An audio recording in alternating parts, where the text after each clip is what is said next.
My husband spent all the money we'd saved for our daughter's treatment on a vacation for his mom. When my tanned mother-in-law burst into the ICU, my daughter quietly asked her something that made her freeze on the spot. So there I was, sorting through Emma's tiny hospital clothes when my phone buzzed. Michael's name on the screen. You know that feeling when you just know? Like your stomach drops before you even answer? Hey babe, we need to talk. God, I hate that phrase. Emma was curled up in her hospital bed, looking so small next to all those machines. We'd been camping out at Denver Children's for almost a month now. Her heart thing, it's complicated, but basically she needed this procedure that cost more than our car. We'd saved every penny for 2 years, $63,000. Every overtime shift, every skipped dinner out, every maybe next year vacation, all for our little girl. Look, Sarah. Michael's voice sounded weird. Guilty weird. Mom really needed to get away after Dad's funeral. You know how she's been. The grief counselor said travel might help. And well, I'm standing there in this sterile room, watching my daughter's chest rise and fall, and he's talking about his mother's grief. What exactly are you telling me, Michael? The words came out sharp. Through the window, I could see other families in the hallway, clutching coffee cups, whispering about test results and treatment plans. None of them looked like they were getting phone calls about tropical getaways. Emma stirred, made this little sound she does when she's dreaming. My heart clenched.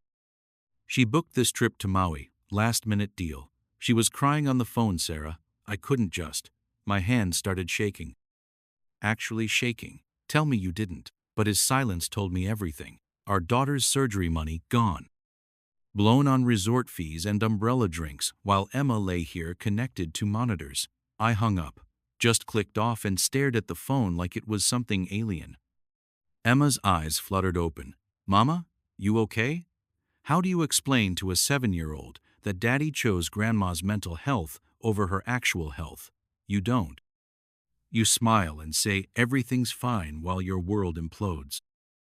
Michael showed up the next morning with this pathetic bouquet from the hospital gift shop. Still had the price tag on it, $12. Sarah, please, try to understand.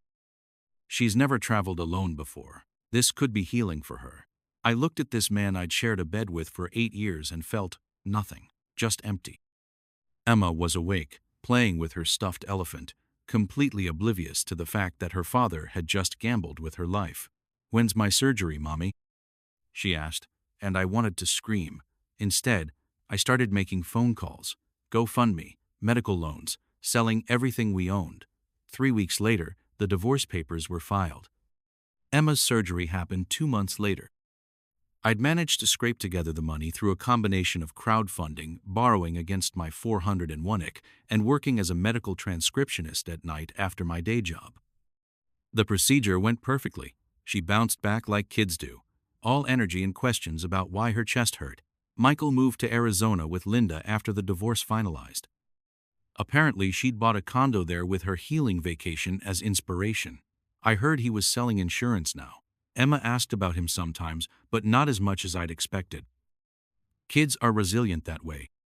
Fast forward 18 months. I'd started my own thing, helping families navigate medical billing nightmares. Turns out, when you've lived through insurance hell, you get pretty good at fighting it. Emma was thriving. 9 years old, 4th grade, obsessed with soccer and this book series about dragons. We had a tiny apartment near her school, but it was ours. No one could take it away or spend it on therapy trips. I was even dating someone, nothing serious, just a guy from Emma's school pickup line whose wife had died in a car accident. We understood each other's protective instincts. Life was steady. I should have known it wouldn't last. Emma had been complaining about her chest feeling funny, probably nothing, but with her history, you don't mess around. Dr. Chen wanted to run some follow-up tests, standard stuff. We were in the pediatric unit waiting for results when I heard it, that voice. High-pitched, demanding, the kind that makes nurses roll their eyes. I'm looking for Emma Patterson's room. I'm her grandmother. Linda Martinez, she'd hyphenated after marrying Michael, stood at the nurse's station looking like she'd stepped out of a resort magazine. Designer everything, perfect highlights, that artificial tan that screams, I have disposable income, My stomach clenched.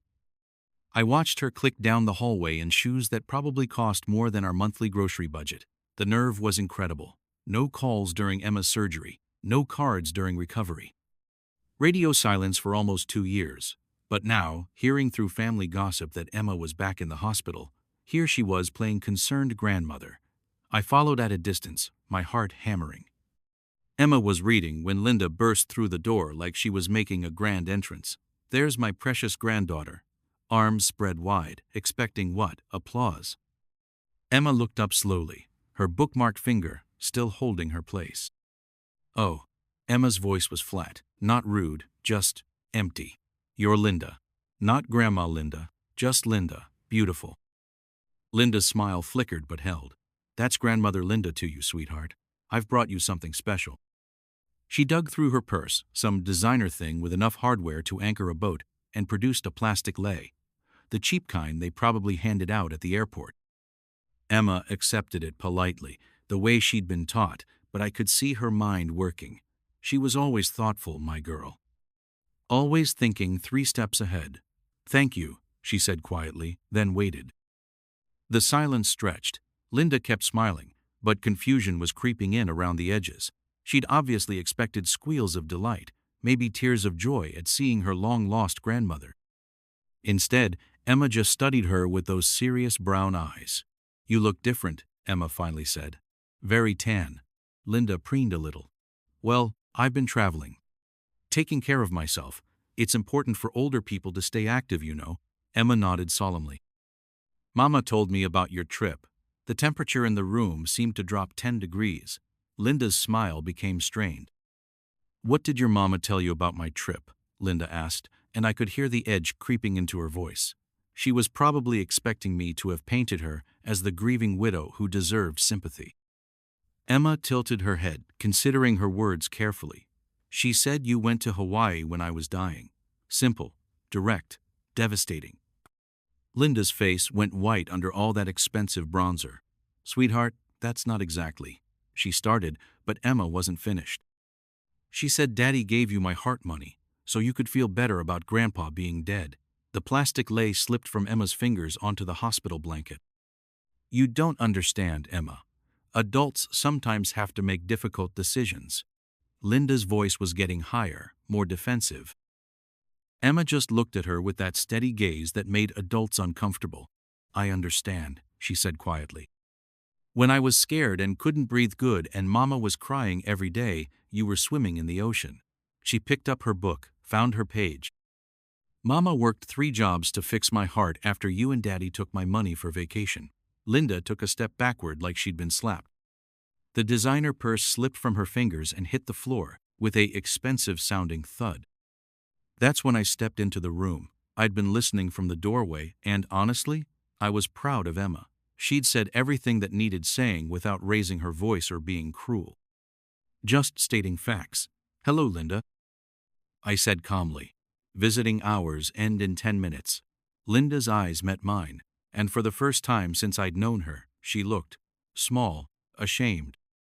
Sarah, she started, but Emma interrupted.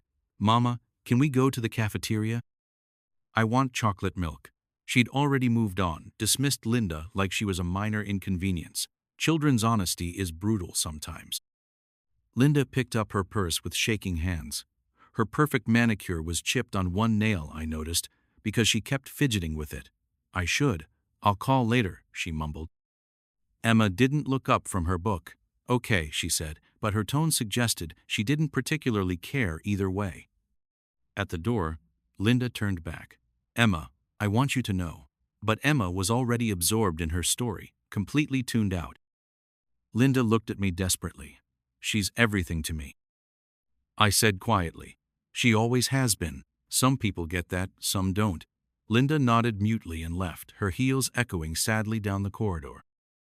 Dr. Chen came in 40 minutes later with test results. Everything was perfect. Her heart was strong. The chest discomfort was just normal growing pains. Your daughter is doing beautifully, she told me. Whatever you're doing, keep it up. I looked at Emma, still reading her dragon book, and felt that familiar fierce protectiveness wash over me. We'd built this life together, Choice by choice, sacrifice by sacrifice. It was ours. That evening, Emma put her book down and asked, "Mama, do you think Linda learned anything today?" I thought about it. Maybe, but it doesn't matter what she learned. What matters is what we know. Emma nodded. That we're a team. Exactly. 2 weeks later, Michael texted me. Mom is really upset about what happened at the hospital. Emma was harsh. I stared at the message for about 10 seconds before deleting it. No response needed. Emma had spoken her truth to someone who'd helped put her life at risk for a vacation. She'd done it without yelling or name-calling, just pure honesty. If Linda was upset, well, maybe she should examine why a 9-year-old's words had cut so deep. That weekend, Emma scored 2 goals in her soccer game. We celebrated with ice cream and talked about her upcoming school project on family heroes. She'd already decided to write about me. My heart nearly burst. People sometimes ask if I think Emma was too harsh with Linda that day. Here's what I tell them. My daughter looked someone in the eye and told them exactly how their choices had affected her life.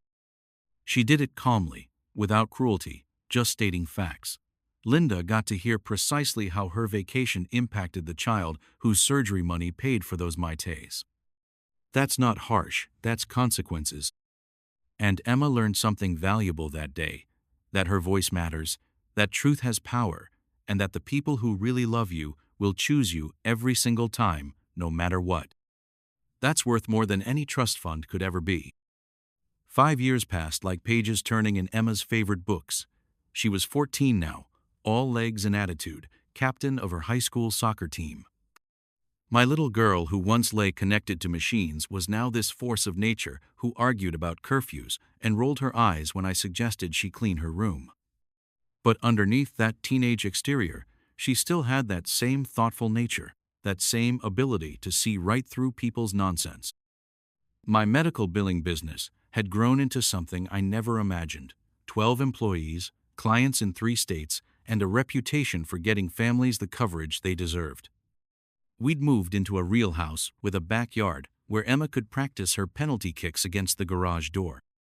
I was reviewing client files when Emma burst through the front door, backpack hitting the floor with her usual dramatic flair.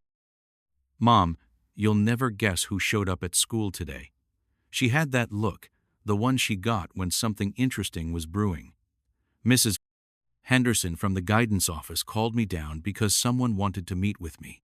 She paused for effect, clearly enjoying the suspense. Linda was there, in the office. Looking all nervous and fidgety, my pen froze over the paperwork. Linda. I hadn't heard that name in years, though I knew through the gossip network that she and Michael had moved back to Denver last year after her Arizona condo investment went south. "What did she want?" I asked, trying to keep my voice neutral. Emma shrugged, grabbing an apple from the counter. She wanted to apologize. Said she'd been thinking about what I told her at the hospital for years. Asked if we could talk. Emma took a big bite, chewing thoughtfully. I told her I'd think about it. This surprised me. The Emma I knew didn't waste time on people who'd already shown their true colors. "You said you'd think about it?" She nodded. "Yeah, I mean, I'm not the same kid who was dying in that hospital bed. And maybe she's not the same person who chose vacation over family." She paused. "Plus, I'm curious what she has to say after all this time." That Saturday, Linda showed up at our house. Not the bronzed, designer-clad woman from the hospital, but someone smaller, grayer, wearing jeans and a simple sweater. She looked nervous as Emma answered the door. "Thank you for agreeing to see me," Linda said quietly. Emma led her to our living room, where I waited on the couch. The silence stretched until Linda finally spoke. "I owe you both an apology, not just for the money, but for prioritizing my grief over Emma's life." Her voice cracked slightly. "I've spent 5 years in therapy trying to understand how I became that person, how I convinced myself that my pain mattered more than a child's survival." Emma listened without interrupting, her soccer player composure intact. When Linda finished, Emma was quiet for a long moment. "I appreciate the apology," she finally said. "But I need you to understand something. That experience taught me who I could count on when everything fell apart. Mom never left my side. She fought for me when everyone else made excuses. Linda nodded, tears starting to fall. I know. I failed you completely. Emma leaned forward. You did. But I'm okay now. Better than okay. And, honestly, I'm grateful it happened. Linda looked confused. You taught me early that some people will choose themselves over you, even when you're dying. That's valuable information. I don't expect forgiveness, Linda said. I just wanted you to know that not a day goes by that I don't regret my choices. Your mother raised an incredible daughter, and I missed out on knowing her because of my own selfishness. Emma nodded thoughtfully. I can accept your apology without forgiving you. Those are different things. The wisdom in my 14-year-old's voice amazed me. I hope you've learned something about yourself. But my life isn't about your redemption story. Linda actually smiled through her tears. You're remarkable, both of you.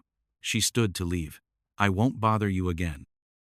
I just needed you to know that I see clearly now what I was then. After Linda left, Emma and I sat in comfortable silence. How do you feel about that? I asked. Emma stretched out on the couch like a cat. Honestly, kind of anticlimactic. I thought I'd feel angrier or something, but mostly I just felt nothing. She's just some woman who made bad choices 5 years ago. She looked at me with those wise brown eyes. The people who matter stuck around. The ones who didn't matter showed themselves out. Everything worked out exactly how it was supposed to. That night, watching Emma do homework at the kitchen table, I marveled at the strong, confident young woman she'd become. Not despite what we'd been through, but because of it.